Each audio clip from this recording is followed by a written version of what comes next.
Hello and welcome. Those of us of a certain age will know the big part the Gardner engine played in the bus industry. But why was that? Why was the Gardner engine so popular with bus operators? Well, before I answer that, let's delve into a little bit of history of the company. In 1868, Lawrence Gardner went into business as a machinist. In those early days, his business was based in the cellar of the cottages that he lived in Manchester. He was manufacturing very miscellaneous things like parts for sewing machines and milling and cutting machines. The business continued to grow and they moved to new larger premises. Also around this time they actually started adding other bits of equipment to their itinerary, one of which was a coffee roaster. Unfortunately, in 1890 Lawrence Gardner died and the business passed to his two sons and became effectively L. Gardner and Sons. The business moved yet again to more larger premises, and Gardner started manufacturing dynamos and the mechanism to lower and raise dental chairs. In the early 1890s, Gardner arranged to make a hot air engine for A, E and H Robinson, and this was the first engine that Gardner manufactured. And this was when things started to really take off. In 1899 they moved into even bigger premises at Patricroft in Eccles near Manchester, with diesel engine production commencing around 1903. In 1929 a Marine 4L2 Gardner engine was fitted into a Lancia bus, and this prompted the Gardner company to design the Gardner LW engine. The LW engine was a modular design and could be fitted with 2 or 3 cylinders. This meant that the smallest engine could be a 2-cylinder engine, while you could have any combination of cylinders up to 8.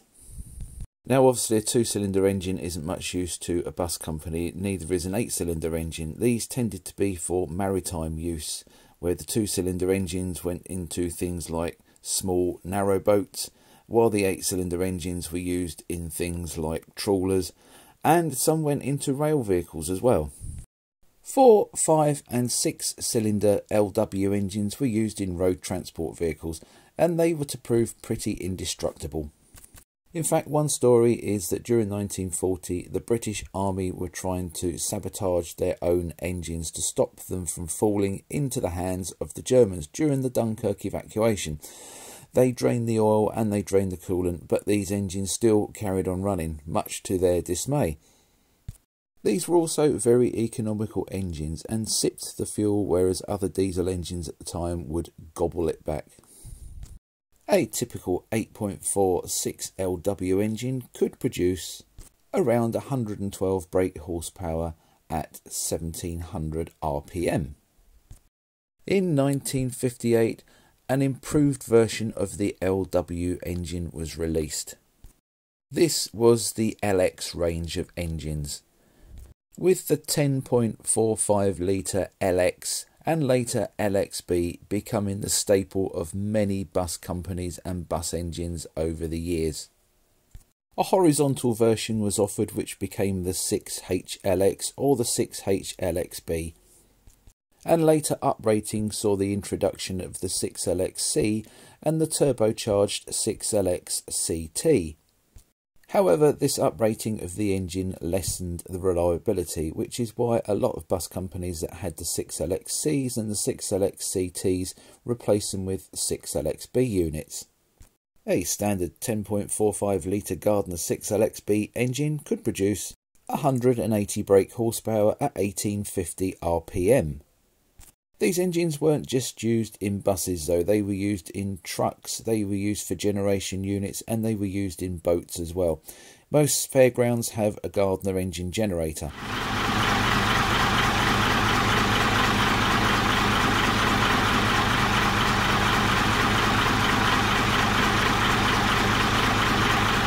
One of the reasons the Gardner engines were so strong was the crankshaft main bearings.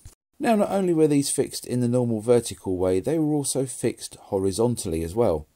And this gave the bottom part of the engine phenomenal strength.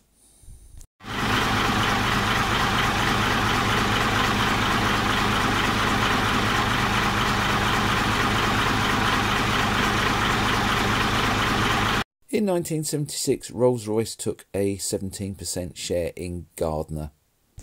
But in 1977, the company was sold to Hawker Siddeley of the Trident fame.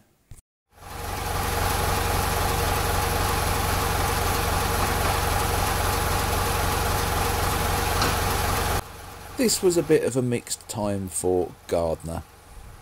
Shortly after the takeover, Hawker Siddeley announced redundancies. This resulted in industrial action and the workers staged a sit-in in the factory. And this was successful, with Hawker Siddeley withdrawing the redundancies and offering and addressing other issues. It's worth noting that Gardner engines were still largely hand-built, and this meant that it was a very labour-intensive process, and therefore profit margins were very thin.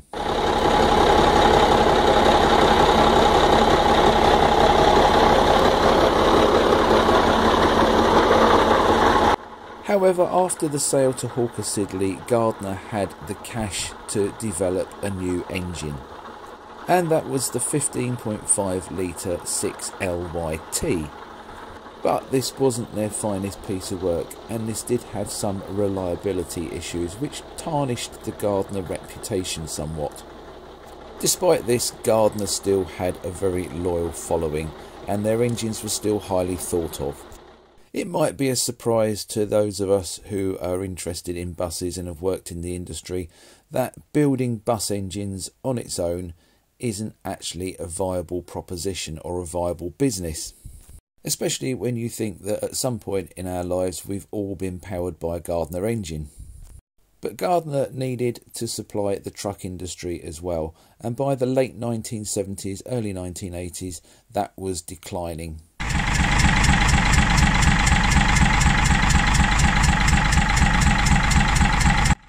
By the time Gardner was sold to Perkins in 1986, Gardner were remanufacturing more engines than they were actually building. And Gardner were only producing a few hundred new units a year. Gardner managed to give the 12.7 litre 6LYT a tweak and rebranded it as the LG 1200, and this was quite a successful engine for buses. But this already small market was becoming even smaller with deregulation, with people buying less new buses and concentrating on the second-hand market. And those who were buying new buses didn't want a 12.7 litre diesel engine, they wanted something a little bit smaller and economical.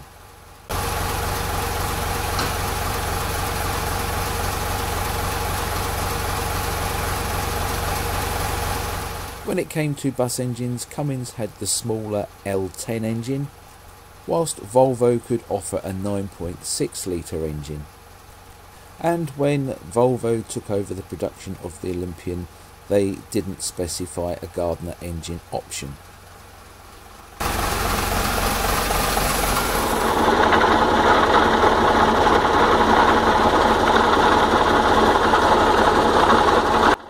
Lacking the funds to design a new engine, Gardners ceased building new engines in the early 1990s.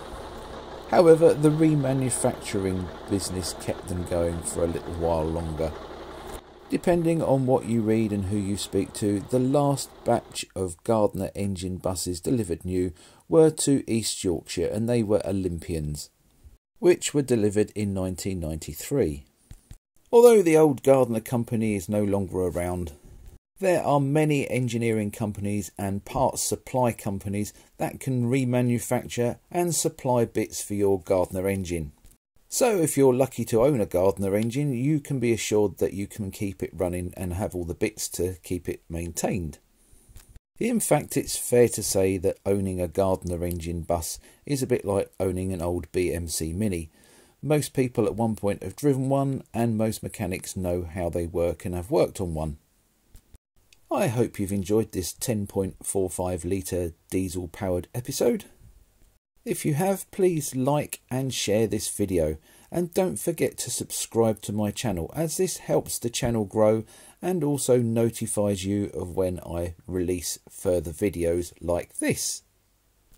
And there will be further releases in the series of Jake's Bus Bits, and we'll be looking at all sorts of odd things to do with buses and coaches. Thanks for watching. Bye for now.